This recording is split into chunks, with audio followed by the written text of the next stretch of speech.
सबुरी विश्वासर एकमात्र अवलंबन करुणामयी दिव्य जननी परम प्रभु श्री अरविंद पदारविंदरे शतकोटी प्रणाम जनाई आरंभ करिबा आजिर ऑनलाइन श्री अरविंद एस्पिरेशन पाठचक्र कार्यक्रम को मां को कृपा को नहीं दूर दूरांतर थाई सुधा एकत्र हेबार महान सुजोग को नहीं एही आध्यात्मिक परिवेशटिरे उपस्थित समस्त अपभाई मानकु हृदय प्रणाम और वंदे मातरम। कार्यक्रम प्रारंभ रे मां चरण तले ध्यान पूर्वक मंत्रमयी सावित्री उच्चारण जहां उच्चारण करबा पई आम गहन रे नालकोनगर अनुगुल मामी अपा उपस्थित अछंती। तांको अनुरोध से सावित्री पृष्ठ संख्या 73 किछि अंशरू 74 पृष्ठ पर्यंत सावित्री उच्चारण करिवे। तेबे श्रद्धा और निरवित मन नहीं आसंत शुणिबा मामी अपांकठू महा मंत्रमयी सावित्री उच्चारण silence. And raise a lost power from its python sleep, that the eyes of the timeless might look out from time, and the world manifest the unveiled divine. For this he left his white infinity and laid on the spirit the burden of the flesh, that Godhead's seed might flower in mindless space. End of Canto 4. Then next page, Canto 5, the Yoga of the King, the Yoga of the Spirit's freedom and greatness. This knowledge first he heard of time-born men, admitted through a curtain of a bright mind that hangs between our thoughts and absolute sight. He found the occult cave, the mystic door, near to the well of vision in the shore, and entered where the wings of glory brood in the silent space where all is forever known. Indifferent to doubt and to belief, averse of the naked real's single shock, he showed the cord of mind that ties the earth heart and cast away the yoke of matter's law. The body's rules bound not the spirit's powers. When life had stopped its beats, death broke not in. He dared to live when breath and thought were still. Thus could he step into that magic place, which few can even glimpse with hurried glance, lifted for a moment from mind's labored works and the poverty of nature's earthly sight. All that the gods have learned is their self-known. They are in a hidden chamber, closed and mute, are kept the record graphs of the cosmic scribe, and they are the tables of the sacred law. There is the book of being's index page, the text and glossary of the Vedic truth, and are there the readings and meters of the stars, significant of the movements of our fate, the symbol powers of number and of form, and the secret code of the history of the world and nature's correspondence with the soul are written in the mystic heart of life. धन्यवाद अपा। एमिति एक निष्ठा भाव नहीं मंत्रमयी सावित्री उच्चारण पाई एबे समय होइछि कार्यक्रम द्वितीय पर्याय भक्तिपूत हृदयर मातृवंदनार निवेदनर समय, जहाकू निवेदन करिबा पई आम गहन रे आज उपस्थित अछंती जयर शासन रु सुरमा अपा। एबे आसंतु सुनिमा सुरमा अपांक कंठरु मातृवंदना।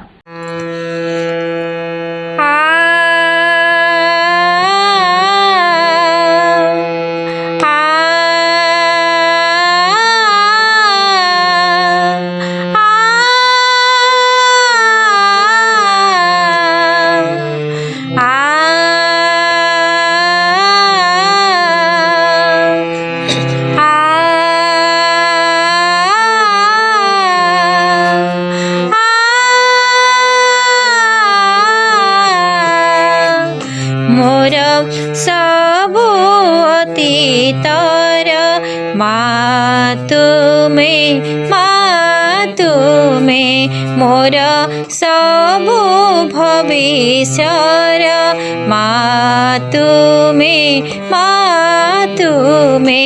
जनमे जनमे सन्तान मोहि जनमे जनमे सन्तान मोहि सकल भरसा माता मे मानामे मोर सबु अतीतर मा तुमे मोर सबु भविष्यर मा तुमे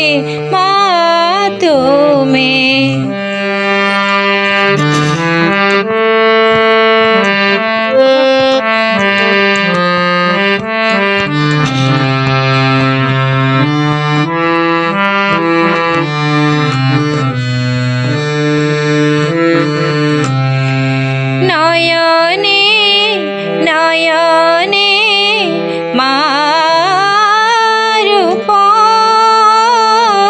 अंतर मोरा माधुप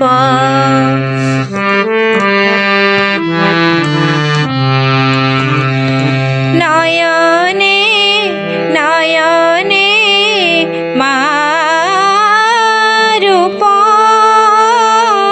अंतर मोरा माधुप हृदशत दले विराजित मा हृदशत दले विराजित मा मुख मन दर्पणे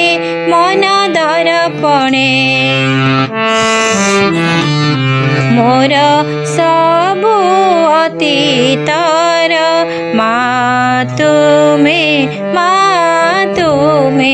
मोर सबु भविष्यर मा तुमे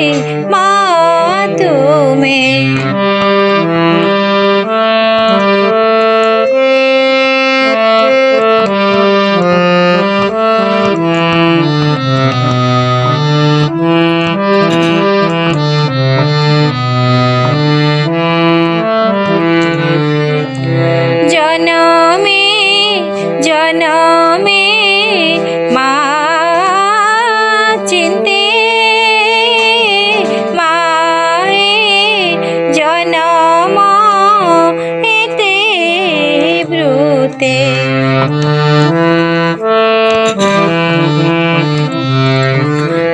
जनमे जनमे मा चिन्ते माए जनम एते ब्रूते मारहा मा साहा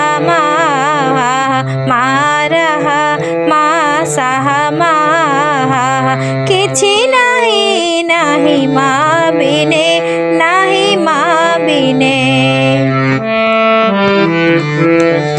मोर सबु अतीतर मा तुमे मोर सबु भविष्यर मा तुमे जनमे जनमे सन्तान मोहि जनमे जनमे सन्तान मोहि सकल भरसा मानामे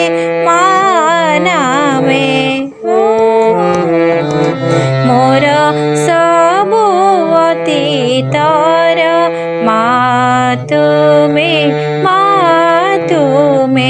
मोर सबु भविष्यर मा तुमे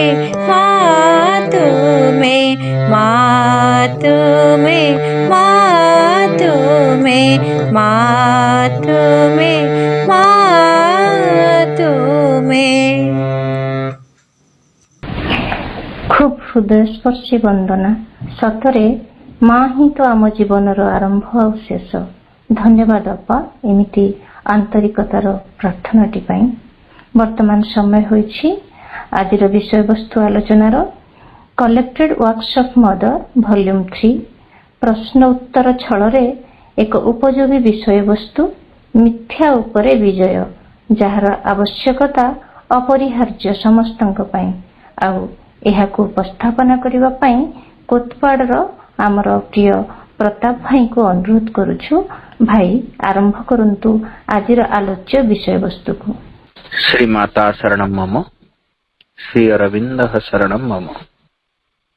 यही ऑनलाइन श्री अरविंद एस्पिरेशन पाठचक्र रे उपस्थित समस्त अपा एवं भाई माने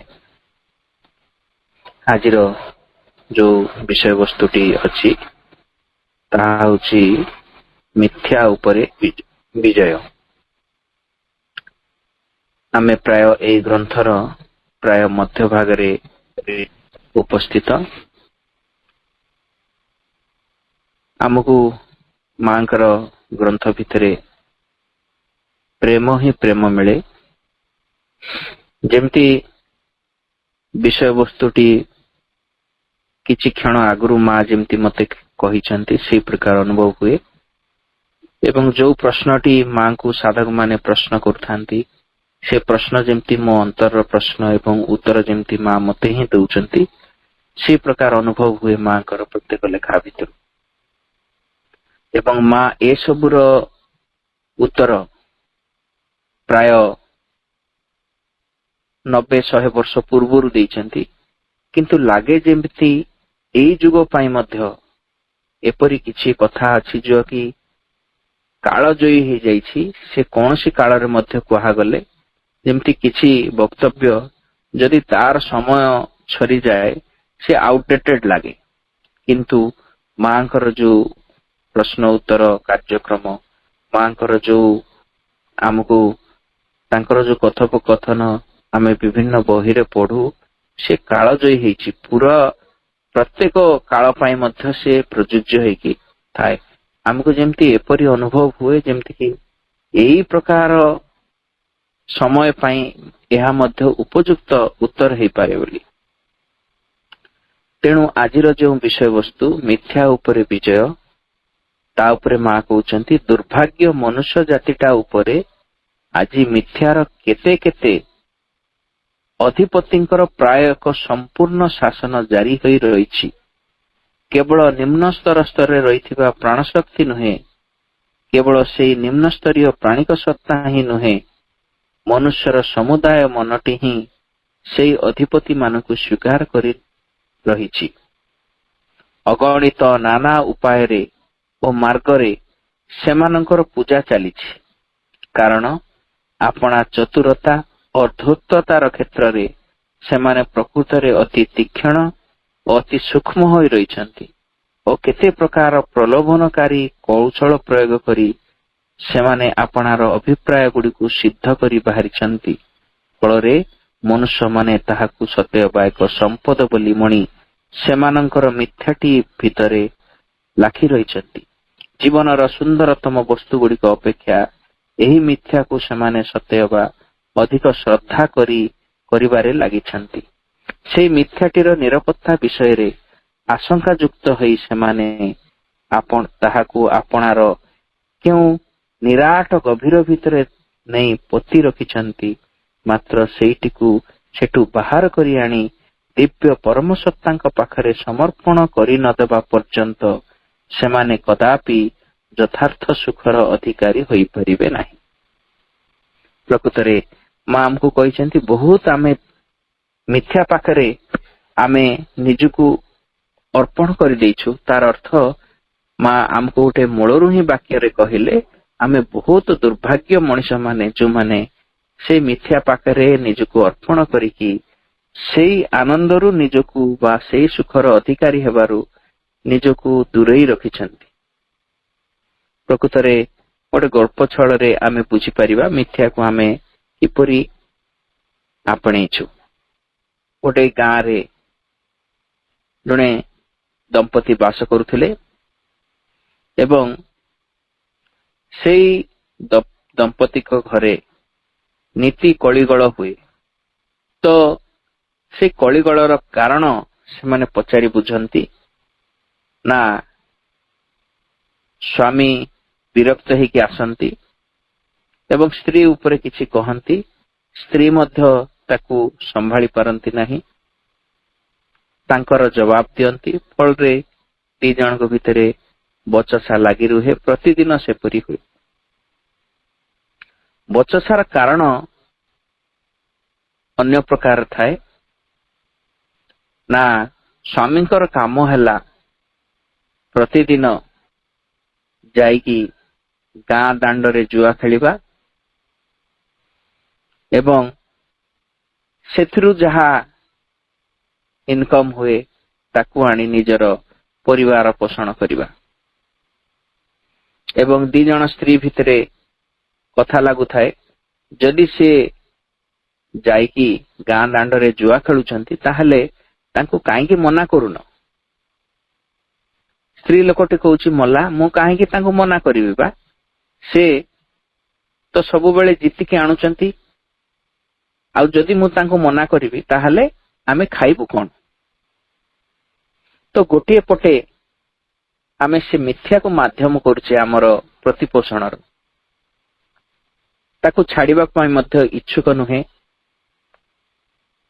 ତେଣୁ ଆପଣମାନେ ବା ଆମେ ସମସ୍ତେ ଏତିକି ଜାଣିବା, ମିଥ୍ୟା ସହିତ ଯଦି ଆମେ ଥିବା ଆମ ଜୀବନରେ କେବେ ମଧ୍ୟ ଶାନ୍ତି ବିରାଜମାନ କରିବ ନାହିଁ। ଏ କଥା ଅବଶ୍ୟ ଯେ ଏକ ସାମୂହିକ ସମାଧାନ ହେଇଗଲା ପରି ଲାଗିବ, କିନ୍ତୁ ସେ ଗୋଟେ ବିରାଟ ସମସ୍ୟାକୁ ନେଇ ଆମ ଆଗରେ ଉପସ୍ଥାପିତ କରିବ। ଯୋଉ ସମସ୍ୟାକୁ ସମାଧାନ କରିବାକୁ ହେଲେ ଆମକୁ କେତେ ଗୁଡିଏ ମିଥ୍ୟାର ଆଶ୍ରୟ ନେବାକୁ ପଡିବ। ତେଣୁ କୁହାଯାଏ, ଗୋଟିଏ ମିଥ୍ୟାକୁ ଲୁଚେଇବାକୁ ହେଲେ 1000 ମିଥ୍ୟା କହିବାକୁ ପଡେ। ତେଣୁ ଆମମାନଙ୍କୁ ଏ ମିଥ୍ୟାର ମୁକ୍ତି ପାଇବା ବହୁତ କଷ୍ଟକର ହୁଏ। କଣ ପାଇଁ? ଆମ ଭିତରେ ସେ ପୁରାପୁରି ଛନ୍ଦି ହେଇକି ରହିଛି। ପ୍ରତ୍ୟେକ କ୍ଷେତ୍ରରେ ସେ ଏତେ ଚାଲାକି କରି ଆମ ଭିତରେ ପଶେ, ଆମେ ତାକୁ ଠଉରେଇ ପାରୁ ନାହୁଁ। ତେଣୁ ଆମକୁ କେତେ ସତର୍କ ରହିବାକୁ ପଡିବ, କେତେ ଆମକୁ ସେ ଠକି ନ ଦିଏ। କିନ୍ତୁ ମଣିଷମାନେ ସହଜ ସଫଳତାରେ ମଜିକି ରହିଛନ୍ତି, ତେଣୁ ସେମାନେ କେତେ ମିଥ୍ୟା ଭିତରେ ନ ପଶନ୍ତି। ପ୍ରତ୍ୟେକ ଦିନ ନ୍ୟୁଜ ଖୋଲିଲେ କେତେ ଠକେଇ ହେବାର ଖବର ଆମ ପାଖରେ ପହଞ୍ଚେ। ତଥାପି ଆମକୁ ପ୍ରଲୋଭନ ଦେଖାଇ ପ୍ରତ୍ୟେକ ଦିନ ଆମେ ଖବର କାଗଜରେ ପଢୁ କି କେତେ ପ୍ରଲୋଭନ ଦେଖେଇକି କେତେ ଟଙ୍କା କିଏ କାହାଠୁ ଠକେଇ ନେଇଯାଇଛି। କଣ ପାଇଁ ସେ ଠକେଇ ନେଇଯାଉଛି, ଏତେ ସବୁ ଜାଣିଲା ବାଦେ ମଧ୍ୟ ଆମେ ସେ ମିଥ୍ୟାରେ ପଡି ଯାଉଛେ। କେତେ ପ୍ରକାର ସାଇବର ଠକେଇ ହଉଛି, ଆକାଉଣ୍ଟରୁ ପଇସା ଗାୟବ ହେଇଯାଉଛି ନା ବିଭିନ୍ନ ପ୍ରଲୋଭନ ଦେଖେଇ। ପୁଣି ବିଭିନ୍ନ କମ୍ପାନୀ ବାଲା ଆସୁଛନ୍ତି, ବିଭିନ୍ନ ଜୀବନ ବୀମା ବାଲା ଆସୁଛନ୍ତି, ଜୀବନର ଚିକଣ ଚିକଣ କଥା କହିକି ଏତେ ମିଥ୍ୟାର ପ୍ରଚାର ଭିତରେ ସେମାନେ ଏତେ ଆଡଭର୍ଟାଇଜ କରୁଛନ୍ତି ଯେ ଆମେ ସେଇଥିରେ ମଧ୍ୟ ମାତି ଯାଉଛୁ। ସେଇ କାମକୁ ଆମେ ମାଙ୍କ କାମରେ ସେଇ ଅର୍ଥକୁ ଲଗେଇବାକୁ ଆମକୁ ସଂକୋଚ ଲାଗୁଛି। କିନ୍ତୁ ସେଇମାନେ ଯୋଉମାନେ ଗୋଟେ ମିଥ୍ୟା କଥା କହନ୍ତି ଆମ ପାଖରେ, ଆମକୁ ଲାଗେ ସତେ ଯେପରି ମା ଆମକୁ ପଠେଇଛନ୍ତି ଉଦ୍ଧାର କରିବା ପାଇଁ ଏଇ ପ୍ରକାର ଜୀବନ ବୀମା ମାଧ୍ୟମରେ। ତେଣୁ ଆମେ ସେ ପ୍ରକାର ଠକାମିରେ ଶିକାର ହଉ। କଣ ପାଇଁ? ଆମ ଭିତରେ ସେ ଲାଖିକି ରହିଛି, ସେ ମିଥ୍ୟା ଏତେ ଚତୁରତାର ସହିତ ଆମ ପାଖରେ ଆସି ପହଞ୍ଚେ, ଆମେ ତାକୁ ଠଉରେଇ ପାରୁନାହୁଁ। ତେଣୁ ଜଣେ ଯଦି ନିଷ୍ଠାପର ହବ ତାହେଲେ ସେଇ ମିଥ୍ୟାର ଜାଲ ଭିତରୁ ନିଜକୁ ମୁକୁଳେଇ ପାରିବ। ତେଣୁ କଣ କଲେ ସେ ମିଥ୍ୟାର ଜାଲ ଭିତରୁ ମୁକୁଳି ପାରିବ, ତା ମଧ୍ୟ ଆମକୁ ଜାଣିବାକୁ ପଡିବ। ତେଣୁ ଆମେ ସେ ମିଥ୍ୟା ଭିତରୁ ବାହାରିବା କେମିତି, ତା ଉପରେ ବିଜୟ ହାସଲ କରିବା କେମିତି, ସେ ବିଷୟରେ ମଧ୍ୟ ମା ଅନେକ ଗୁଡିଏ କଥା ଆମ ମାନଙ୍କୁ କହିଛନ୍ତି। କିନ୍ତୁ ଆମେମାନେ ଜାଣିବା କି ଆମେମାନେ କେତେ ସେ ମିଥ୍ୟା ଭିତରେ, ଯେମିତି ଗୋଟିଏ ମାଳ ଗଛଟିଏ ଅନ୍ୟ ଗଛ ଉପରେ ଯେମିତି ମାଡି ଚାଲିଥାଏ, ଯଦି ଆମେ ସେଇ ଗଛଟିକୁ ବଞ୍ଚେଇ ଯିବା ତାହେଲେ ସେଇ ଗଛର କିଛି ଅଂଶ କାଟିବାକୁ ପଡିବ। ଏମିତି ସେ ମାଡିକି ଚାଲିଥାଏ ତା ଉପରେ, ତାର ପ୍ରତ୍ୟେକ ଡାଳକୁ ଚାରିଆଡରୁ ମାଡିକି ରହିଥାଏ, ଗୁଡେଇ ତୁଡେଇ ହେଇକି ରହିଥାଏ। ଠିକ ସେମିତି ଆମ ଜୀବନ କ୍ଷେତ୍ରରେ ମିଥ୍ୟାଟି ଏମିତି ମାଡିକି ରହିଛି। ପ୍ରତ୍ୟେକ ମୁହୂର୍ତ୍ତରେ ମିଥ୍ୟା ନ କହିଲେ ଆମେ ଗୋଟିଏ ପାଦ ଆଗକୁ ଯାଉନାହିଁ। ଏମିତି କୁହାଯାଇପାରେ, ମିଥ୍ୟା ନ କହିଲେ ଯେମିତି ଆମର ଖାଦ୍ୟ ହଜମ ନ ହଉଛି, ସେ ପ୍ରକାର ଅବସ୍ଥାରେ ମଧ୍ୟ କିଛି ସାଧାରଣ ଲୋକ ଅଛନ୍ତି। ଏବଂ ସମସ୍ତେ ଭାବନ୍ତି ମିଥ୍ୟା, ଆମେ ଅଳ୍ପ ଅଳ୍ପ ସମାଜରେ ଯଦି ମିଥ୍ୟା କହିବାନି ତାହେଲେ ଚଳିବା କେମିତି? ମନେକର ଆପଣ କାହାଠୁ ଟିକେ ଟଙ୍କା ଧାର ନେଇଛନ୍ତି, ସେ ଯେତେବେଳେ ଘରକୁ ଆସୁଛି ଆପଣଙ୍କର ତାର ଧାର ଦେଇଥିବା ଟଙ୍କାକୁ ମାଗିବା ପାଇଁ, ସେତେବେଳେ ଯଦି ମୁଁ ତାକୁ ଫେରେଇବାର ସପକ୍ଷରେ ନଥାଉଛି ତାହେଲେ ମୁଁ ତାକୁ ଫେସ୍ କରିବାକୁ ମଧ୍ୟ ମୋର ଟିକେ ସାହସ ନଥାଉଛି। ମୁଁ ଗୋଟେ ମିଥ୍ୟାର ପ୍ରଶ୍ରୟ ନେଉଛି ଏବଂ ଘରେ ଯିଏ ଥାଏ ତାକୁ କହିଦଉଛି, ଯାଇକି ସେ ବାବୁଙ୍କୁ କହିଦିଅ ସେ ଘରେ ନାହାନ୍ତି ବୋଲି। କିନ୍ତୁ ଜଣଙ୍କ ଭିତରେ ଯଦି ସତ୍ସାହସ ଥାଏ, ସେ ବାହାରିକି ନିଜର ପ୍ରକୃତର କଥା ତାକୁ ଶୁଣେଇ ଦେଇ ପାରିଥାନ୍ତା। ଏବଂ ଏଇ ପ୍ରକାର ଛୋଟ ଛୋଟ ଜିନିଷ ଆମ ସାଧନାରେ କେତେ ପ୍ରଭାବ ପକାଏ ସେଇ କଥା ଆମେ କେବେ ମଧ୍ୟ ଧ୍ୟାନ ନ ଦଉ। ଏଇ ଛୋଟିଆ ତ ମିଛ କଣ ହେଇଗଲା? ଦୁନିଆରେ ତ ସମସ୍ତେ ମିଛ କଥା କହୁଛନ୍ତି, ମୁଁ ଗୋଟିଏ ମିଛ କହିଦେଲେ କଣ ହେଇଗଲା? କିନ୍ତୁ ଆମେ ଜାଣିନୁ ସେଇ ମିଛ କହି କହି କହି କହି ମିଛର ଗୋଟିଏ ଆମ ଉପରେ ଗୋଟେ ମୋଟା ଆବରଣଟିଏ ପଡିଯାଉଛି ଏବଂ ମିଥ୍ୟା ନ କହିଲେ ଆମେ ଗୋଟେ ପାଦ ମଧ୍ୟ ଚାଲିପାରିବା ନାହିଁ। ସେଇ ପ୍ରକାର ଅବସ୍ଥା ଆସି ପଡିଯାଉଛି ଏବଂ ମାଙ୍କର କରୁଣା ମଧ୍ୟ ଆମ ପାଖରେ ଆସିଲେ ଆମକୁ ତାଠୁ ରକ୍ଷା କରିପାରିବ ନାହିଁ, ଯେ ପର୍ଯ୍ୟନ୍ତ ଆମେ ତାକୁ ଆମର ନିଜର ବୋଲିକି ବାନ୍ଧିକି ରଖିଥିବା। ତେଣୁ ମା କହୁଛନ୍ତି ସେଇ ମିଥ୍ୟାଟିକୁ ପଦାକୁ ବାହାର କରି ଆଣି ତାହାକୁ ପରମ ଆଲୋକଟିର ସମ୍ମୁଖରେ ଦେଖାଇ ପାରିଲେ ତାହା ହିଁ ଏକ ମହତ୍ୱପୂର୍ଣ୍ଣ ନୂତନ ଦୀକ୍ଷା ଗ୍ରହଣ କରି କାର୍ଯ୍ୟ କରିବ ଏବଂ ଚରମ ବିଜୟଟି ଲାଗି ବାଟ ଫିଟାଇ ଦେବ। ତେଣୁ ସେଇ ମିଥ୍ୟାଟିକୁ କଣ କରିବାକୁ ପଡିବ? ସେଇ ଆଲୋକ ସେଇ ମାଙ୍କ ପାଖରେ ଆଣିକି ଅର୍ପଣ କରିବାକୁ ପଡିବ। ତେଣୁ ଆମେ ସେଇ ମିଥ୍ୟାଟିକୁ ବାହାରକୁ ଆଣିବା କେମିତି? ନା, ପ୍ରଥମ କଥା ହଉଛି ଆମେ ସେଇ ମିଥ୍ୟାକୁ ସ୍ୱୀକାର କରିବା। ଆମେ ଭୁଲ ବାଟରେ ଅଛେ ବା ଆମେ ମିଥ୍ୟାରେ ଅଛେ ବୋଲି ଆମେ ପ୍ରଥମେ ସ୍ୱୀକାର କରିବା। ମା ଏଠି କହୁଛନ୍ତି ପ୍ରତ୍ୟେକଟି ମିଥ୍ୟାର ଗଣ୍ଠି ଖୋଲି ଦେଇ ତାହାକୁ ମୁକୁଳାଇ ଦେଖାଇ ପାରିବା ମଧ୍ୟ ନିଶ୍ଚିତ ଭାବରେ ଏକ ବିଜୟ।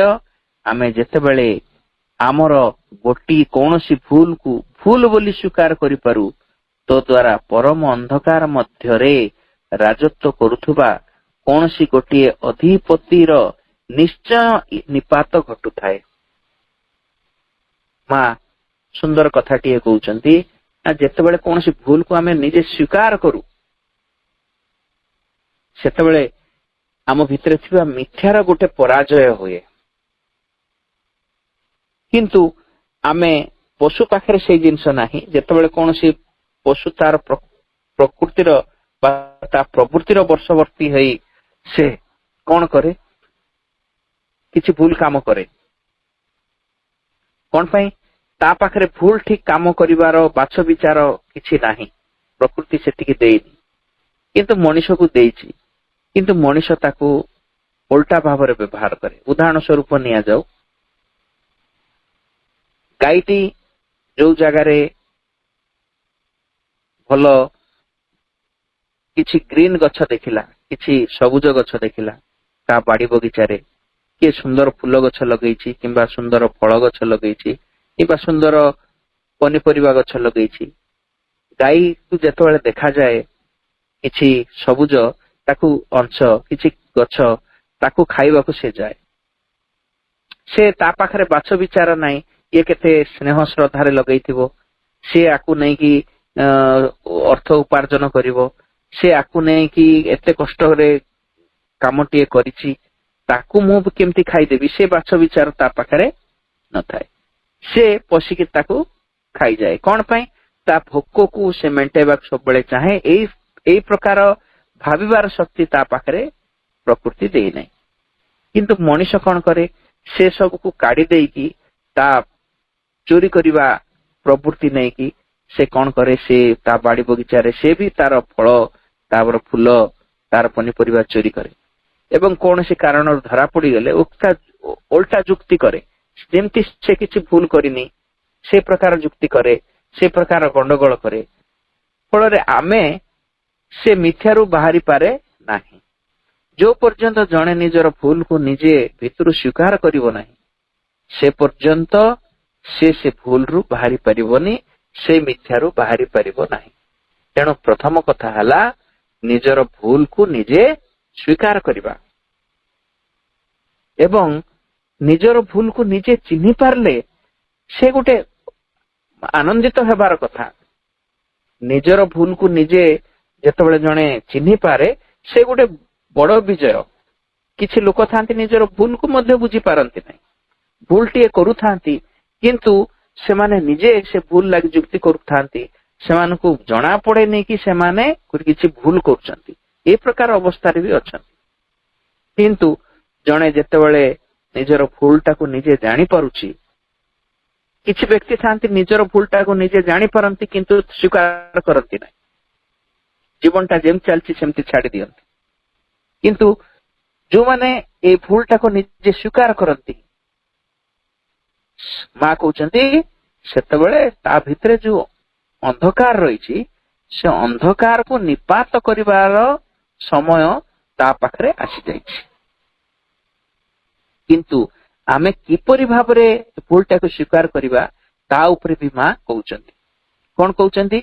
एही स्वीकारटी हुए तो केवल आपणा पाखरे एक स्वीकार रूपे संगठित होई पारे, मात्र ताहा संपूर्ण साधुता द्वारा प्रेरित होइथिबा आवश्यक एवं एपरि एक मामूली दुख प्रकाश ही हेबा उचित नुहे, जहाकु कि पर मुहूर्त रे पासरी दिया जाई परिबो एवं ता पछरे एपरि कोनसी बळ नथिबो जहा कि सेई भूल को आ पुनरावृत्ति न करिबाकू एक अलग्घ्य संकल्प द्वारा निबद्ध होई नथिबो।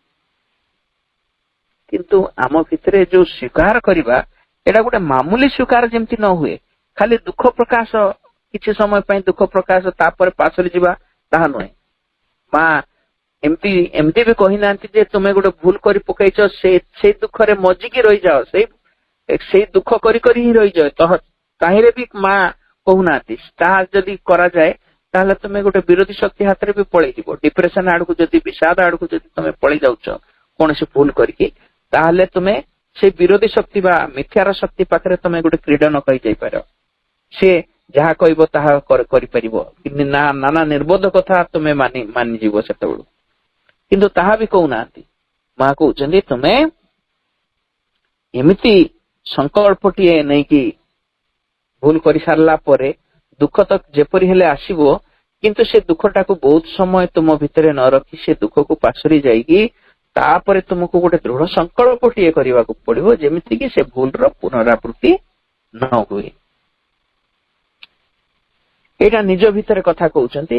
पुणी मां कहउचंती तुमरो जदी कोनसी गुरु थांती, जो गुरु की मूर्त रूप धारण करि थांती, आमे जांकु गुरु बोली इठी विभिन्न जोग पंथारे जो गुरु थांती, जदी तांको पाखरे जदी तमे स्वीकारटी करि परिबो, तम भूल रो स्वीकार करि परिबो, करिकि कोन करि परिबो ना जदी तांकु किछि कहूच ताहाले तुमे जो ताकू न करिबा पई जो संकल्पटी नेबो से टिके आहुरी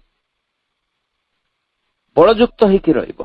जेतेबेले आमे किछि गुरु को कहि दो, मां को पाखरे मां जेतेबेले स्वदेह रे थिले साधक माने जाइकि सेमानकर भूल जा कहि जाउथिले, कहि छारला परे तांकु बहुत हल्का लागुथिला, जेमति कि सेमाने से भूलटा को अब केबे न करिबा को चाहि मां कर कथा भितर विभिन्न शक्ति पाउथिले। ତେଣୁ ଯଦି ସେମିତି କିଛି ଗୁରୁ ଥାଆନ୍ତି ତାହେଲେ ତାଙ୍କ ପାଖରେ ମଧ୍ୟ ମା ଏଠି କହୁଛନ୍ତି ଗୁରୁଙ୍କ ପାଖରେ ପ୍ରତ୍ୟକ୍ଷ ଭାବରେ ବ୍ୟକ୍ତିଗତ ସ୍ୱୀକାରଟିକୁ କରି ପାରିଲେ ତୁମର ସଂକଳ୍ପ କେବଳ ତୁମର ସଂକଳ୍ପ ହିଁ କଦାପି ରହିବ ନାହିଁ। କାରଣ ଯଦି ତୁମ ଭିତରେ ପ୍ରକୃତ ଆନ୍ତରିକତା ରହିଥିବ ତେବେ କେବଳ ତୁମ ପକ୍ଷରେ ହିଁ ପରମେଶ୍ୱରଙ୍କର ଆଦେଶ ଉଦ୍ଦିଷ୍ଟ ହୋଇ ରହିଥିବ। ତେଣୁ ଗୁରୁଙ୍କୁ ଯଦି ଜଣେ କହିଦେଲା ତାହେଲେ ତାର ଉପକାର ହିଁ ଉପକାର ହବ। ଆଉ ଉପରେ ମା ଗୋଟେ ତାଙ୍କ ଜୀବନରେ ଘଟିଥିବା ଗୋଟେ ଏକ୍ସପେରିଏନ୍ସ କହୁଛନ୍ତି। ମା କହୁଛନ୍ତି ଯେତେବେଳେ ସିଏ ଶ୍ରୀ ଅରବିନ୍ଦଙ୍କୁ ପ୍ରଥମ ଥର ସାକ୍ଷାତ କରିବାକୁ ଯାଇଥିଲେ ସେତେବେଳେ ମା କହୁଛନ୍ତି ସେ ପୁରା ଗଭୀର ଅଭିନିବିଷ୍ଟ ହେଇକି ଥିଲେ ଏବଂ ସେ ଅତି ମାନସର ସୋପାନରୁ ସବୁ କିଛିକୁ ସେ ଦେଖୁଥିଲେ ଏବଂ ଯେଉଁ ସବୁ ବସ୍ତୁ ଥିଲା ପ୍ରକାଶ ଘଟିବ ବୋଲି ରହିଥିଲା କିନ୍ତୁ ପ୍ରକାଶିତ ହେଇପାରୁନଥିଲା। ମା ସେ ଅତି ମାନସ ସ୍ତରରୁ ଦେଖୁଥିଲେ କିଛି ଜିନିଷ ପ୍ରକାଶିତ ହେବାକୁ ଅଭିପ୍ରେତ ହେଇକି ଅଛନ୍ତି କିନ୍ତୁ ପ୍ରକାଶିତ ହେଇପାରୁ ନାହାନ୍ତି। ତାପରେ ମା ଶ୍ରୀ ଅରବିନ୍ଦଙ୍କୁ କହିଲେ କେବଳ ମା କହୁଥିଲେ ସେ ବସ୍ତୁ ଗୁଡିକୁ ସେ କେବଳ ଦୃଷ୍ଟିପାତ କରୁଥିଲେ କିନ୍ତୁ ସେ ଯାହା ଦେଖିଲେ ଶ୍ରୀ ଅରବିନ୍ଦଙ୍କୁ ବର୍ଣ୍ଣନା କରିକି କହିଲେ ଏବଂ ପଚାରିଲେ ପ୍ରଭୁ ସେ ସବୁ ବସ୍ତୁ ଗୁଡିକ ପ୍ରକୃତରେ ଅଭିବ୍ୟକ୍ତ ହେବ ନାହିଁ? ଏବଂ ଶ୍ରୀ ଅରବିନ୍ଦ ଉତ୍ତର ଦେଲେ ହଁ ନିଶ୍ଚୟ ହେବ ବୋଲି କହିଲେ ଏବଂ ଦେଖିଲେ ତକ୍ଷଣାତ୍ ସାଙ୍ଗେ ସାଙ୍ଗେ ଯାହା ଏତେ ଦିନ ଧରି ମା ଦେଖୁଥିଲେ ଅପ୍ରକାଶିତ ହେଇକି ରହିଯାଇଥିଲା ସେ ସାଙ୍ଗେ ସାଙ୍ଗେ ବାସ୍ତବ ରୂପରେ ପରିଣତ ହେଲା। ସେ ଗୋଟେ ଯଥାର୍ଥ ଶକ୍ତିକୁ ସିଧାସଳଖ ଦେଖିପାରିଲେ। ତେଣୁ ମା କହୁଛନ୍ତି ଯେତେବେଳେ ଆମେ ସମସ୍ତେ ସମ୍ପୂର୍ଣ୍ଣ ଆନ୍ତରିକତା ସହିତ ଅଗ୍ରସର ହୋଇ ଆସିପାରିବା ତାହେଲେ ଯେତେବେଳେ ଆମେ ଆମମାନଙ୍କର ଗୁରୁ ମା ଶ୍ରୀ ଅରବିନ୍ଦଙ୍କୁ ପୁରା ଆନ୍ତରିକତାର ସହିତ କହିବା ମିଥ୍ୟା ହାତରୁ ଆମକୁ ନିଷ୍କୃତି ଲାଭ କରିବାକୁ ପଡିବ ସେତେବେଳେ ସେ ନିଶ୍ଚୟ ହଁ କହିବେ ଏବଂ ଆମେ ମଧ୍ୟ ସେ ମିଥ୍ୟାରୁ ବାହାରି ଯିବା ଏବଂ ମିଥ୍ୟା ଉପରେ ଆମର ବିଜୟଟିଏ ହେବ। ତେଣୁ ସେ ବିଜୟର ମୂଳ ମନ୍ତ୍ର ହେଲା ଆନ୍ତରିକତା। ଯଦି ଆନ୍ତରିକତା ଥିବ ତାହେଲେ ନିଶ୍ଚୟ ସବୁ କିଛି ସମ୍ଭବ ହବ।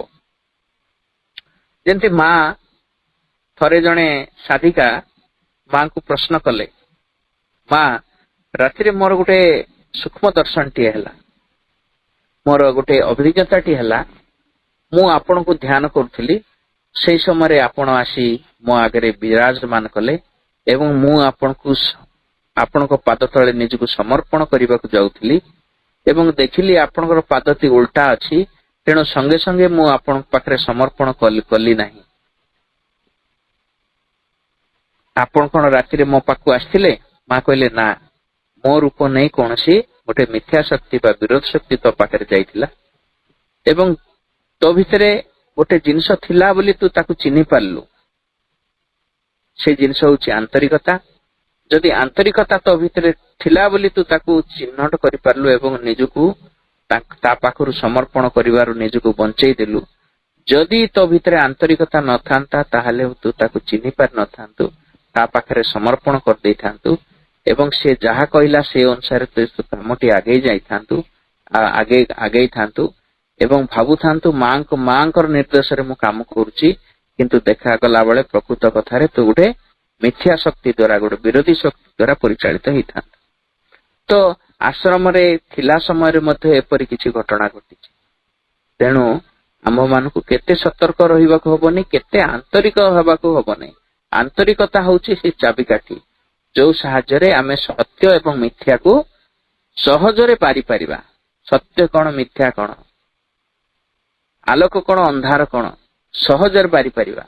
ସେ ଏତେ ତୀକ୍ଷଣ ଭାବରେ ଆମ ପାଖରେ ଆସେ ଏତେ ତାର ଆମ ବୁଦ୍ଧିମତ୍ତାକୁ ବଣା କରିଦିଏ। ଆମେ ଯଦି ବୁଦ୍ଧି ଦ୍ଵାରା ବିଚାର କରୁଥିବା ତାହେଲେ ଆମ ବୁଦ୍ଧି ବଣା ହେଇଯିବ। ଏଇ ପ୍ରକାର ଅବସ୍ଥାରେ ଆସି ସେ ମିଥ୍ୟାଟି ଆମ ପାଖରେ ପହଞ୍ଚିବ, ଆମକୁ ସତେ ଯେପରି ସତ ପରି ଲାଗିବ ଏବଂ ତା ଦ୍ୱାରା ଆମେ ପରିଚାଳିତ ହେଇଯିବା। କିନ୍ତୁ ପ୍ରକୃତ କଥା ହଉଛି ଆମଙ୍କ ଭିତରେ ଯଦି ଗୋଟିଏ ଗୁଣ ଅଛି, ଆନ୍ତରିକତାର ଗୁଣ ଅଛି, ତାହେଲେ ଆମେ ତାକୁ ଚଟକି ଚିହ୍ନି ପାରିବା। ତାପରେ ଆମେ ପର ଚାପ୍ଟରକୁ ଯିବା, ଯୋଉଠି ଲେଖା ହେଇଛି ଯୋଗ ମାର୍ଗରେ ଅସୁବିଧା। ଏଠି ମା କହୁଛନ୍ତି ତୁମ ଅସୁବିଧାଟିର ସ୍ୱଭାବଟିରୁ ତୁମେ ହାସଲ କରିବାକୁ ଯାଉଥିବା ବିଜୟଟିର ସ୍ୱତନ୍ତ୍ର ସ୍ୱଭାବଟିର ହିଁ ସୂଚନା ମିଳୁଛି। ଯୋଗ ମାର୍ଗରେ ତୁମେ ଯେଉଁ ବିଜୟର ନିଦର୍ଶନ ହୋଇ ରହିବ ତାହାରି ସୂଚନା ମିଳୁଛି। ଏହିପରି ଭାବରେ ଯଦି ତୁମ ଭିତରେ ଏକ ସ୍ୱାର୍ଥପରତା ଅବାରିତ ହୋଇ ରହିଥାଏ, ତେବେ ଭବିଷ୍ୟତରେ ଆପଣାର ପ୍ରଧାନତମ ଉପଲବ୍ଧି ହିସାବରେ ତୁମେ ଯେ ଏକ ବିଶ୍ୱମୟତାର ଉପଲବ୍ଧି କରିବାକୁ ଯାଉଛ, ସେଥିରୁ ତାହାର ସୂଚନା ମିଳୁଛି। ତ ମା ଆମକୁ ଗୋଟେ ଆମେ ଶୁଣିଲେ ଆମେ ନିରାଶ ନ ହେଇ ଟିକେ ସାହସ ବାନ୍ଧିବା। ଯାହା ଭିତରେ ଯେତେ ଅସୁବିଧା ଯାକ ଦେଖାଯାଉଛି ତା ଭିତରେ ସେତେ ସମ୍ଭାବନା ଅଛି ବୋଲି ମା କହିଲେ। ମୋ ଭିତରେ ଯେତେ ଦୁର୍ଗୁଣ ଅସୁବିଧା ଗୁଡିକ ଦେଖାଯାଉଛି, ଯୋଗ କଲା ବେଳେ ଯେତେ ବଡ ବଡ ଅସୁବିଧା ଆସୁଛି, ତାକୁ ଅତିକ୍ରମ କରିଯିବାର ସାହସ ବା ଅତିକ୍ରମ କରିଯିବାର କ୍ଷମତା ମୋ ପାଖରେ ଅଛି ବୋଲି ମତେ ବୁଝିବାକୁ ପଡିବ। କିନ୍ତୁ ଏମିତି କଥା ଛଳରେ ମା କହୁଥିଲେ ଜଣେ ଯେତିକି ସମ୍ଭାଳି ପାରିବ ବା ଜଣେ ଯେତେ ତାର କେପାସିଟି ସେତିକି ହିଁ ତାକୁ ଅସୁବିଧା ଦିଆଯାଇଛି। ତାଠୁ ଅଧିକ ଦେଲେ ତ ସେ ଉଠି ପାରିବନି, ସେ ତାକୁ ସେତିକି ହିଁ ଅସୁବିଧା ଦିଆହେଇଛି ଯେତିକି ସେ ସମ୍ଭାଳି ପାରିବ। ଗୋଟେ ପ୍ରତୀକାତ୍ମକ ଗଳ୍ପ ଆମେ ଜାଣିଥିବା, ଯେତେବେଳେ ଜଣଙ୍କର ଅନୁଭୂତି କହୁଛନ୍ତି, ସେ ବାଲୁକା ଉପରେ ଚାଲି ଚାଲି ଯାଉଛନ୍ତି ଖୁସି ବେଳେ, ସେତେବେଳେ ଦେଖୁଛନ୍ତି 2 ଜଣଙ୍କର ପାଦ ପଡିଛି ଏବଂ ଯେତେବେଳେ ଦୁଃଖ ପଡିଛି ସେ ସମୟରେ ସେ ବହୁତ ଦୁଃଖରେ ମ୍ରିୟମାଣ ହେଇଯାଇଛନ୍ତି ଏବଂ ବାଲୁକା ଉପରେ ଗୋଟେ ପାଦ ପଡିଛି। ସେ ଭାବୁଛନ୍ତି ଏଇ ସମୟରେ ଭଗବାନ ତାଙ୍କ ପାଖରେ ନାହାନ୍ତି, କିନ୍ତୁ ସେ ଯେତେବେଳେ ଭଗବାନଙ୍କ ପାଖରେ ଅଭିଯୋଗ କରୁଛନ୍ତି, ହେ ଭଗବାନ, ସୁଖ ବେଳେ ମୋ ସାଥିରେ ଥିଲ ଏବଂ ସାଥିରେ ଚାଲୁଥିଲ, କିନ୍ତୁ ଦୁଃଖ ଯେତେବେଳେ ହେଲା ସେ ସମୟରେ କେମିତି ଛାଡିକି ଚାଲି ଯାଇଛ? ତାର ନିଦର୍ଶନ ହଉଛି ସୁଖରେ 2 ଜଣଙ୍କର ପାଦ ପଡୁଥିଲା ଏବଂ ଦୁଃଖରେ ଗୋଟେ ପାଦ ପଡୁଛି। ଭଗବାନ ତାକୁ ଉତ୍ତର ଦଉଛନ୍ତି, ଆରେ ବାବୁ, ତୁ ଜାଣିପାରୁନୁ କି ସେ ପାଦ ତୋର ନୁହେଁ ମୋର। ଦୁଃଖ ସମୟରେ ମୁଁ ଛାଡିକି ଚାଲିଯାଏ ନାହିଁ, ଦୁଃଖ ସମୟରେ ମୁଁ ତତେ କୋଳେଇକି ଟେକି ଟେକି ନଉଛି, କିନ୍ତୁ ତୁ ଦୁଃଖରେ ଏତେ ମାତିକି ରହିଛୁ କି ତୁ ଜାଣିପାରୁନୁ ଯେ ତତେ ମୁଁ ଟେକି ଟେକି ନେଇଯାଉଛି, କୋଳେଇ ନେଇଯାଉଛି। ଠିକ ସେମିତି ଏଇଠି ମଧ୍ୟ ଆମ ଭିତରେ ଯେତେ ଆମେ ଅସୁବିଧାଟିକୁ ସହ୍ୟ କରିପାରିବା, ସେତିକି ହିଁ ଅସୁବିଧା ଆମ ପାଖକୁ ଆସିବ।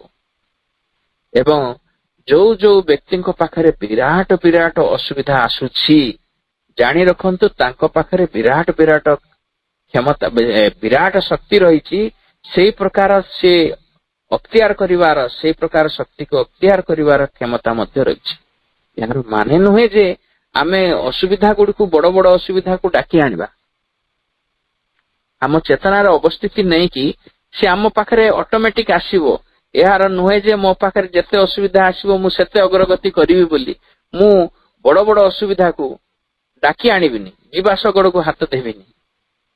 ମତେ ପ୍ରକୃତି ଭିତରେ ଯେତିକି ଅସୁବିଧା ଆସିବ ତାକୁ କିନ୍ତୁ ଯଥାର୍ଥ ମନୋଭାବରେ ତାକୁ କଣ କରିବି, ତା ସହିତ ତାକୁ ସାମ୍ନା କରିବି, କିନ୍ତୁ ମୁଁ କେବେ ତାକୁ ଡାକି ଆଣିବି ନାହିଁ। ତେଣୁ ମା ଏଠି କହିଲେ, ତମ ଭିତରେ ଯଦି କିଛି ସ୍ୱାର୍ଥପରତା ରହିଛି, ତାପରେ ତୁମେ ମନେ କରିବା ଉଚିତ ତୁମ ଭିତରେ ମଧ୍ୟ ବିଶ୍ୱମୟତାର ଉପଲବ୍ଧି କରିହବ। ତେଣୁ ଯେହେତୁ ତମର ସ୍ୱାର୍ଥପରତା ଅଛି, ସେ ସ୍ୱାର୍ଥପରତା ଉପରେ କିଛି କାମଟିଏ ଚାଲିବ ତମ ଭିତରେ, ତାକୁ କାଢିବା ପାଇଁ କିଛି କାମ କରୁ ତମେ ବିଶ୍ୱମୟତାରେ ପହଞ୍ଚିବ। ତେଣୁ ଆମର ଦୁଃଖ କରିବାର କିଛି ନାହିଁ କି ମୋ ଭିତରେ ଏତେ ଅବଗୁଣ ଅଛି ବୋଲି କିମ୍ବା ଏତେ ଅସୁବିଧା ମୋ ଜୀବନରେ ଅଛି ବୋଲି ଏତେ ଦୁଃଖ କରିବାର ନାହିଁ। ସାହସ ବାନ୍ଧିବା ଉଚିତ, ଏ ଅସୁବିଧା ଅଛି ମାନେ ତାର ଅପୋଜିଟ ବି ମତେ ହିଁ ଅର୍ଜନ କରିବାକୁ ପଡିବ। ତାପରେ ମା କହୁଛନ୍ତି ଯେତେବେଳେ ତୁମ ଭିତରେ ସ୍ୱାର୍ଥପରତାର ଏକ ଭାବ ରହିଛି, ସେଥିରୁ ଅବଶ୍ୟ ସୂଚନା ମିଳୁଛି ଯେ ଏହି ଅସୁବିଧାଟିକୁ ତାର ବିପରୀତ ବସ୍ତୁରେ ପରିଣତ କରିବାର ଶକ୍ତିଟି ମଧ୍ୟ ତୁମ ଭିତରେ ରହିଛି। ତୁମ ଜୀବନରେ ପୂର୍ଣ୍ଣ ପ୍ରଶସ୍ତତା ଲାଗି ବିଜୟ ହାସଲ କରିବାର ଶକ୍ତି ତୁମଠାରେ ରହିଛି। ତାପରେ ପୁଣି କହୁଛନ୍ତି ଯେତେବେଳେ ତୁମେ କୌଣସି ବସ୍ତୁର ଉପଲବ୍ଧି କରି ବାହାରିଛ, ସେତେବେଳେ ତୁମ ଭିତରେ ହୁଏତ ଏପରି ଏକ ଲକ୍ଷଣ ରହିଥିବ ଯାହାକି ଠିକ ସେଇ ବସ୍ତୁର ଉପଲବ୍ଧି ଲାଗି ଗୋଟା ସୁଦ୍ଧା ବିରୋଧ ପ୍ରକଟ କରୁଥିବ। ସେ ଅଭାବ ଅଥବା ଅସୁବିଧାଟିର ସମ୍ମୁଖୀନ ହୋଇ ତୁମେ ହୁଏତ ଆରେ ମୁଁ କଣ ପ୍ରକୃତରେ ଏହିପରି, ତାହା ସତରେ କେଡେ ଦୁଃଖର କଥା ବୋଲି କହିବାରେ ଲାଗିଥିବ। ମାତ୍ର ସେହି କ୍ଷେତ୍ରରେ ବାସ୍ତବ ଅବସ୍ଥାଟି ଉପରେ ସମୁଚିତ ଭାବରେ ଅବଲୋକନ କରିବା ହେଉଛି ତୁମର କର୍ତ୍ତବ୍ୟ। ସେତେବେଳେ ତୁମେ ନିଜକୁ ନିଜେ କହିବ, ମୋର ଅସୁବିଧାଟି ସର୍ବଶେଷରେ ମୋର ଯାହା ପ୍ରକାଶ କରିବାର ଅଛି ସେଇଟିକୁ ପରିଷ୍କାର ଭାବରେ ମୋତେ ଦେଖାଇ ଦେଇ ଯାଉଛି।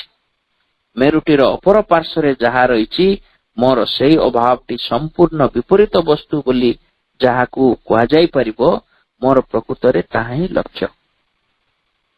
ତେଣୁ ଆମ ପାଖରେ କିଛି ଅସୁବିଧାଟି ଦେଖାଯାଉଛି, ତାହେଲେ ସଙ୍ଗେ ସଙ୍ଗେ ବାହାରିବାକୁ ପଡିବ ମୋତେ ସେ ଅସୁବିଧାରୁ ମୁକୁଳିକି ସେ ଅସୁବିଧାର ବିପରୀତ ଜିନିଷ ଯାହା, ତାକୁ ହିଁ ଜୀବନର ଲକ୍ଷ୍ୟ ରଖିବାକୁ ପଡିବ। ତାକୁ ହିଁ ଲକ୍ଷ୍ୟ ରଖିଲେ କଣ ହବ, ମୋର ଜୀବନର ଉତ୍ତରୋତ୍ତର ଉନ୍ନତି ହବ। ସେ ଅସୁବିଧା ଭିତରେ ହିଁ ବୁଡିକି ରହିଗଲେ ଏବଂ ଭାଗ୍ୟକୁ ଆଦରି ଏହା ହିଁ ମୋର ଜୀବନର ପ୍ରତ୍ୟେକ ନୀତିଦିନିଆ ନୀତିଦିନିଆର ମୋର ଭାଗ୍ୟ ବୋଲି ତାକୁ ମାନିନେଲେ ଚଳିବ ନାହିଁ। ତାର ବିପରୀତ ଦିଗକୁ, ତାର ବିପରୀତ ଯାହା ରହିଛି ତାକୁ ମଧ୍ୟ ଜୀବନରେ ଆଣିବାକୁ ଆମକୁ ପ୍ରଚେଷ୍ଟାଟିଏ କରିବାକୁ ପଡିବ। ଏବଂ ମା କହୁଛନ୍ତି ସାଧାରଣ ଜୀବନ କ୍ଷେତ୍ରରେ ମଧ୍ୟ ଆମକୁ ଏହିପରି ଏକ ବିପରୀତ ଗୁଡିକର ଅନୁଭୂତି ଉପଲବ୍ଧ ହୋଇଥାଏ। ଯିଏ ସାଧାରଣତଃ ଜଣେ ଭୀତ ସ୍ୱଭାବର ଲୋକ ହୋଇ ରହିଥାଏ ଏବଂ ପରିସ୍ଥିତି ଗୁଡିକର ସମ୍ମୁଖୀନ ହେବା ଲାଗି ଯାହାର ସାଧାରଣତଃ ସାହସ ନଥାଏ, ସେ ବ୍ୟକ୍ତି ହିଁ ନିଜକୁ ସବୁଠାରୁ ଅଧିକ ସହ୍ୟ କରିବାର, ସବୁଠାରୁ ଅଧିକ ସମ୍ମୁଖୀନ ହେବାର ଯୋଗ୍ୟ ବୋଲି ପ୍ରମାଣ କରିଥାଏ। ତେଣୁ ଯିଏ ସବୁବେଳେ ଡରୁଥାଏ, ତା ଜୀବନରେ ସବୁ ଡରିବା ଜିନିଷ ହିଁ ଘଟେ। କିନ୍ତୁ ସେ ଯଦି ପ୍ରକୃତ ମନୋଭାବ ସହିତ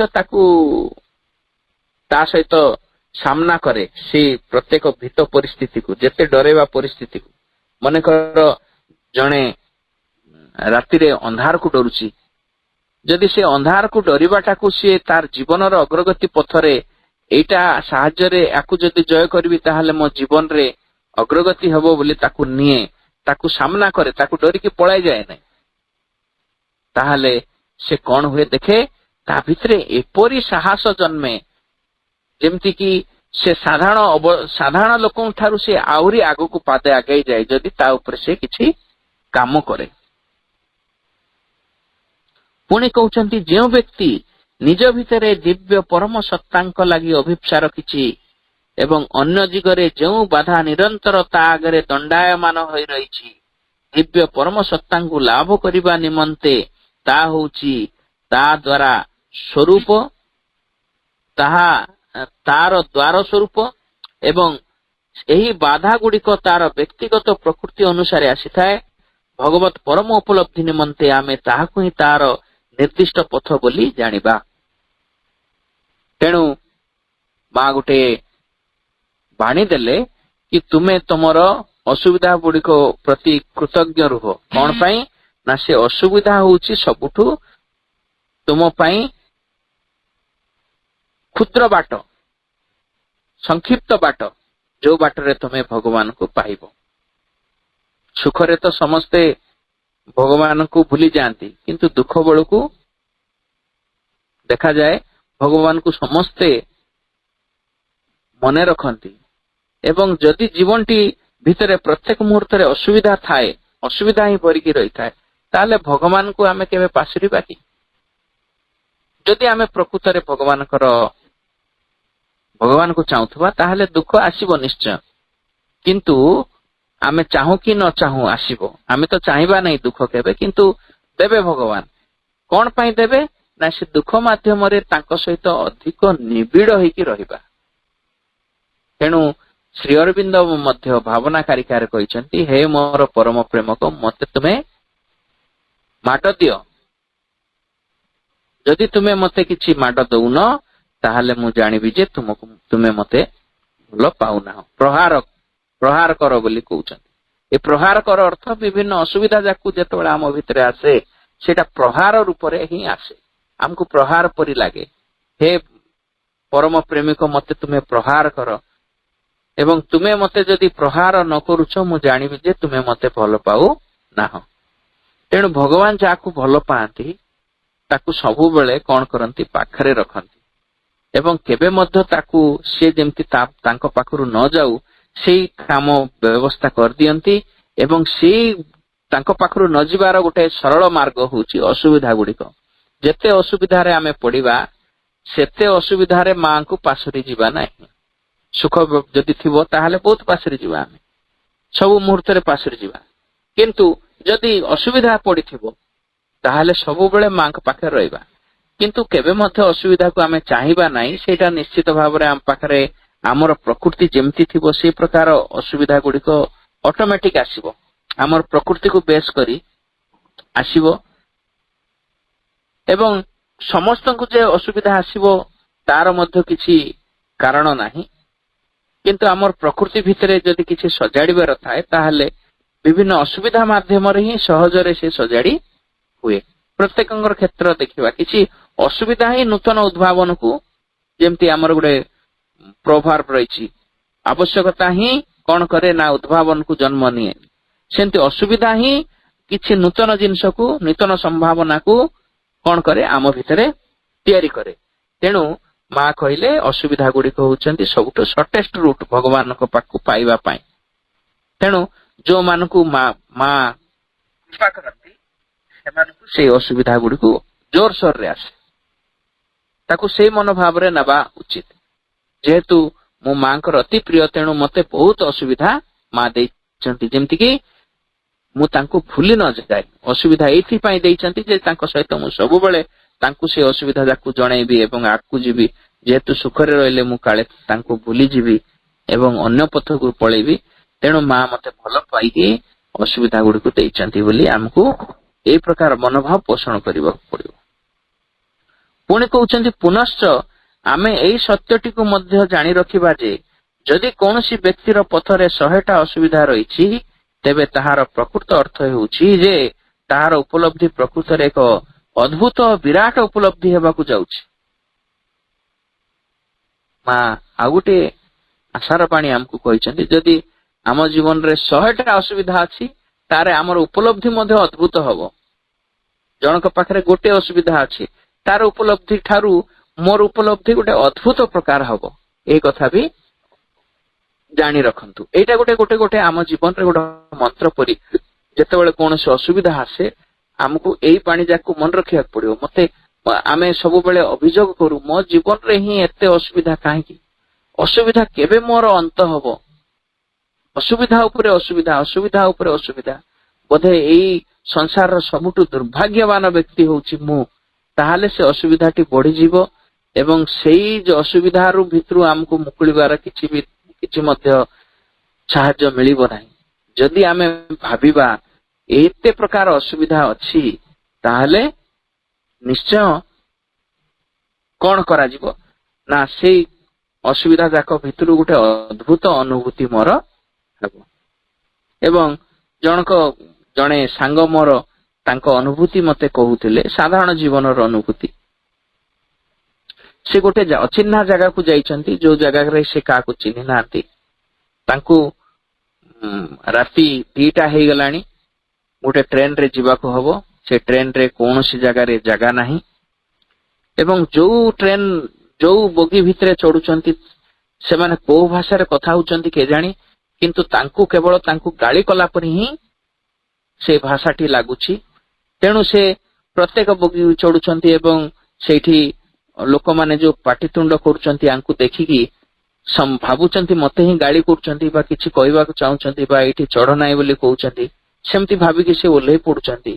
ଓହ୍ଲେଇ ପଡିକି ମନେ ମନେ ମାଙ୍କୁ କହୁଛନ୍ତି, ମା ଏମାନଙ୍କର ଭାଷା ମୁଁ ଜାଣେ ନାହିଁ, କିନ୍ତୁ ଏଇ ଟ୍ରେନ ଭିତରେ ଏମିତି କୌଣସି ଲୋକ ନାହିଁ ଯୋଉ ଲୋକ କି ମତେ ଟିକେ ଜାଗା ଦେଇପାରିବ। ଏତିକି ମାଙ୍କୁ କହୁଛନ୍ତି। କହିକି ତାପରେ କଣ କରୁଛନ୍ତି, ଗୋଟେ ଲୋକ ପାଖରେ ଯାଉଛନ୍ତି। ସେ ଲୋକଟି ଅଳ୍ପ ନିଦ୍ରାରେ ଶୋଇଛି। ଯେତେବେଳେ ଏ ଚଢିବାର ଶବ୍ଦ ହେଇଛି ସେ ଉଠିଛି। ଉଠିକି ଗୋଟେ ମାନେ ସିଟ ରେ ସେ ଶୋଇଛି ଏବଂ ଆଉ ଗୋଟେ ସିଟ ରେ ଗୋଡ ଲଦିଛି। ସେ ବସିବ ବୋଲି ସେ ଗୋଡଟିକୁ କାଢି ଦଉଛନ୍ତି। ଇଏ ବସିକି ଆରାମରେ ଆସୁଛନ୍ତି। ଏଇଟା ଗୋଟେ ସାଧାରଣ ଏକ୍ସପିରିଏନ୍ସ। କିନ୍ତୁ ଦେଖନ୍ତୁ ସେ ଅସୁବିଧା ଭିତରେ ପଶିଲେ, ତାଙ୍କୁ ରାତି 2ଟାରେ ଗୋଟେ ଅଚିହ୍ନା ଜାଗାରେ, କେହି ମଧ୍ୟ ଚିହ୍ନା ନୁହନ୍ତି, ଭାଷା ମଧ୍ୟ ତାଙ୍କୁ ଜଣା ନାହିଁ, ସେ ଜାଗାରେ ସେ ଟ୍ରେନ ଉପରେ ଚଢୁଛନ୍ତି। ଚଢିଲା ବେଳେ ଯେମିତି ତାଙ୍କୁ ମନେ ହଉଛି ସମସ୍ତେ ତାଙ୍କୁ ତଡିବାକୁ ଗାଳି କରୁଛନ୍ତି। ସେଇ ସମୟରେ ଯୋଉ ଅସୁବିଧା ଆସିଲାରୁ ସେ ମାଙ୍କୁ ଟିକେ ସଜାଗ ହେଲେ, ମାଙ୍କୁ ଆନ୍ତରିକ ଭାବରେ ପ୍ରାର୍ଥନାଟିଏ କଲେ। ତାପରେ ତାଙ୍କର ଗୋଟେ ଅଦ୍ଭୁତ ଅନୁଭୂତିଟିଏ ହେଲା। ତେଣୁ ମା କହୁଛନ୍ତି, ଯଦି 100ଟା ଅସୁବିଧା ଜଣକ ଜୀବନରେ ଅଛି, ତାହେଲେ ତାର ଉପଲବ୍ଧି ମଧ୍ୟ ଅଦ୍ଭୁତ ଏବଂ ବିରାଟ ହେଇକି ରହିବ। ହଁ, ଏଥିଲାଗି କେବଳ ଗୋଟିଏ ମାତ୍ର ସର୍ତ୍ତ ରହିଥିବ ଯେ ତା ଭିତରେ ଆବଶ୍ୟକ ଧୈର୍ଯ୍ୟ ଓ ସହନ ଶକ୍ତି ରହିଥିବ ଏବଂ ସେଇ ଅସୁବିଧା ଓ ଅଭାବ ଗୁଡିକ ବିରୋଧରେ ସେ ନିଜର ଅଭିପ୍ସାକାରୀ ଅଗ୍ନିଶିଖାଟିକୁ ସର୍ବଦା ପ୍ରଜ୍ୱଳିତ କରି ରଖିଥିବ। ଅସୁବିଧା କେବଳ ଆସିଲେ ହେବନି, ସେ ଅସୁବିଧାକୁ କିପରି ଭାବରେ ସେ ସାମ୍ନା କରୁଛି ତାକୁ ମଧ୍ୟ ଆମକୁ ଆଖି ଆଗରେ ରଖିବାକୁ ପଡିବ। କଣ କହୁଛନ୍ତି ମା? ନା, ଧୈର୍ଯ୍ୟ ଏବଂ ସହନ ଶକ୍ତି।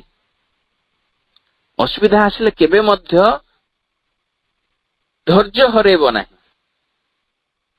ଆମ ଅସୁବିଧାରେ ଧୈର୍ଯ୍ୟ ହରେଇ ବସୁ ଆମେ, ହେବ ମାନେ ଗତ ଥର ତ ହେଇଥିଲା କିନ୍ତୁ ଏବେ କେମିତି ହଉଛି, ସେ ପ୍ରକାର, କିମ୍ବା ଗୋଟେ ଓଭର ଏଷ୍ଟିମେଟ କରୁ ଗୋଟେ ଅସୁବିଧାଟିକୁ। ହଁ, ଏଇଟା ତ ସମାଧାନ ହେଇଥିଲା, ହେଇଯିବ। ଯେମିତି ଗୋଟେ ସାଧକଙ୍କର ମା ଉଦାହରଣ ଦଉଛନ୍ତି। କଣ ନା, ସାଧକ ଗୋଟେ ମାନେ ତାଙ୍କର ଗୋଟେ ଭିଜନ ହେଇଛି। ଦେଖୁଛନ୍ତି ଗୋଟେ ବିରାଟକାୟ ପଶୁ ଆସିକି ତାଙ୍କୁ ଆକ୍ରମଣ କରୁଛି। ଆକ୍ରମଣ ଯେତେବେଳେ କରୁଛି, ସେ ସମୟରେ ସେ ମାଙ୍କୁ ସ୍ମରଣ କରୁଛନ୍ତି। ମା ମତେ ରକ୍ଷା କର ବୋଲି କରୁଛୁ, ମାନେ ମାଙ୍କୁ ସବୁ କିଛି ଦାୟିତ୍ୱ ଛାଡି ଦଉଛନ୍ତି। ସେ ସମୟରେ କଣ ହଉଛି, ସେଇ ବିରାଟ ପଶୁଟି କ୍ଷୁଦ୍ର ଗୋଟେ ପଶୁରେ ପରିଣତ ହେଇଯାଉଛି ଏବଂ ସେ ତା ବାଟରେ ସେ ଚାଲି ଯାଉଛି। ଏମିତି ଗୋଟେ ଦିନ ହେଲା, ଦ୍ୱିତୀୟ ଦିନ ହେଲା, ସେ ଗୋଟେ ହିଁ ସେ ସ୍ୱପ୍ନଟିଏ ଦେଖୁଛନ୍ତି।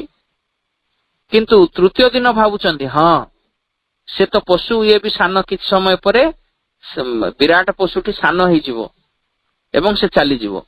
କିନ୍ତୁ ଦେଖାଗଲା କଣ ନା, ସେ ସାନ ହେଲାନି ତୃତୀୟ ଦିନ। କଣ ପାଇଁ? ସେ ମାଙ୍କୁ କହିନାହାନ୍ତି, ମନେ ମନେ ଭାବି ନେଇଛନ୍ତି। ଯଦି 2 ଦିନ ସିଏ ବଡ ବିରାଟ ଭୟଙ୍କର ପଶୁ ସାନ ହେଇକି ଉଭେଇ ଗଲା, ଠିକ ସେମିତି ଆଜି ମଧ୍ୟ ହେଇଯିବ। ଏଠି ମାଙ୍କୁ କହିବାର କଣ ଆବଶ୍ୟକ? ତେଣୁ ସେ ମାଙ୍କୁ କହୁନାହାନ୍ତି, ମାଙ୍କୁ ପ୍ରାର୍ଥନା କରୁନାହାନ୍ତି। କଣ କରୁଛି, ସେ ବିରାଟ ପଶୁ ଆସି ତାଙ୍କ ଗାଲରେ ରାମ୍ପୁଡିକି ପଳଉଛି ଏବଂ ସକାଳେ ଉଠିକି ସେ ଦେଖୁଛନ୍ତି ସତରେ ତାଙ୍କର ଗାଲରେ ରାମ୍ପୁଡା ଚିହ୍ନ ଅଛି।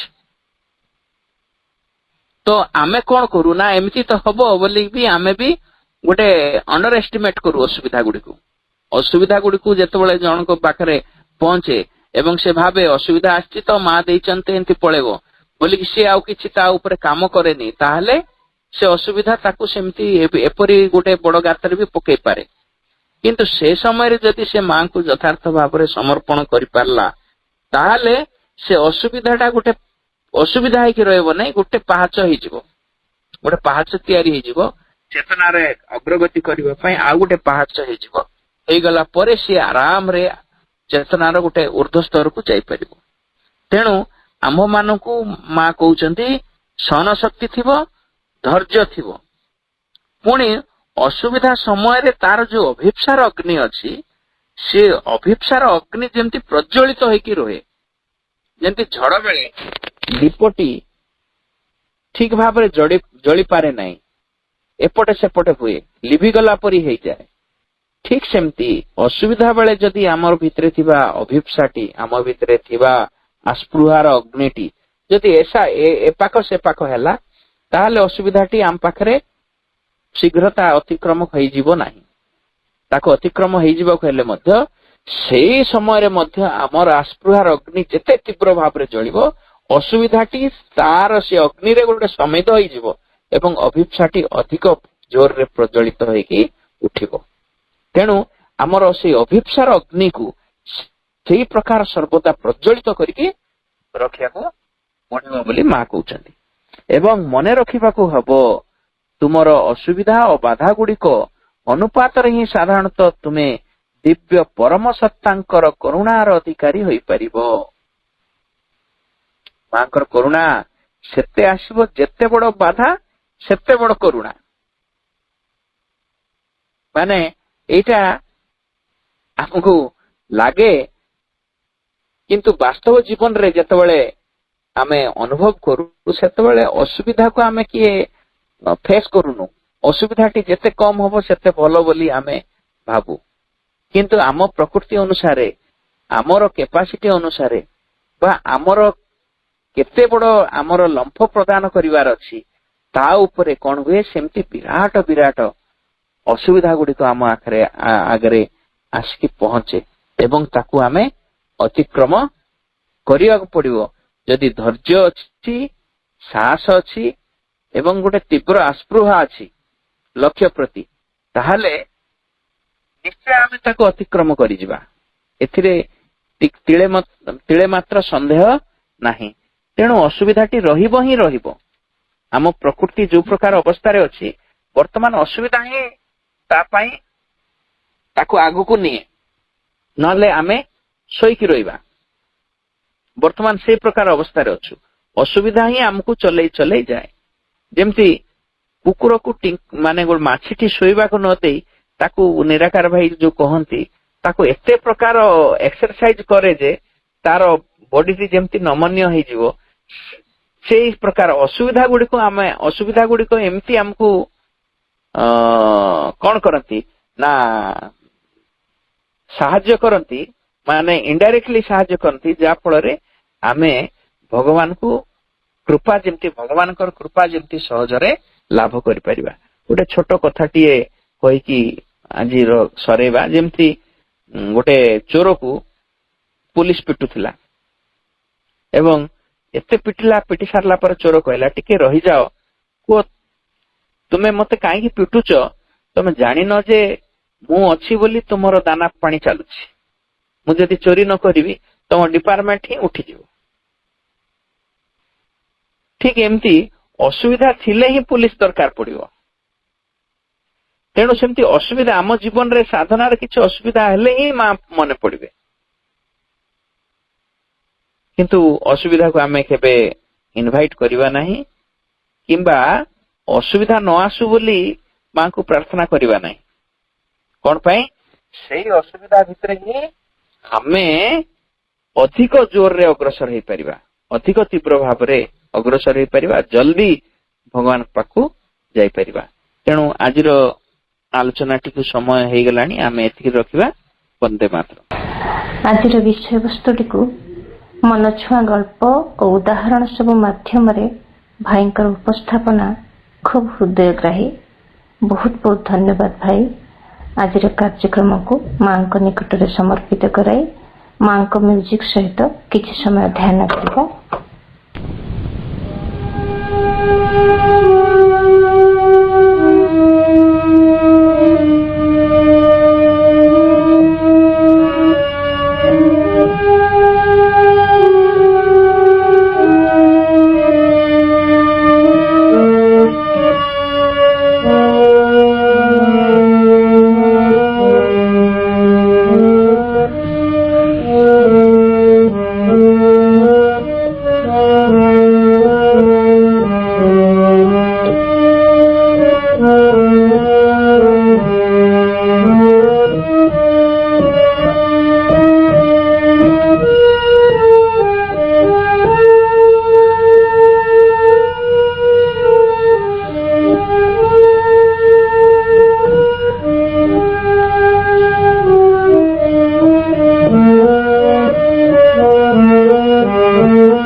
କାର୍ଯ୍ୟକ୍ରମରେ ଉପସ୍ଥିତ ଥିବା ସମସ୍ତ ଭାଇ को पुणी थे प्रणाम।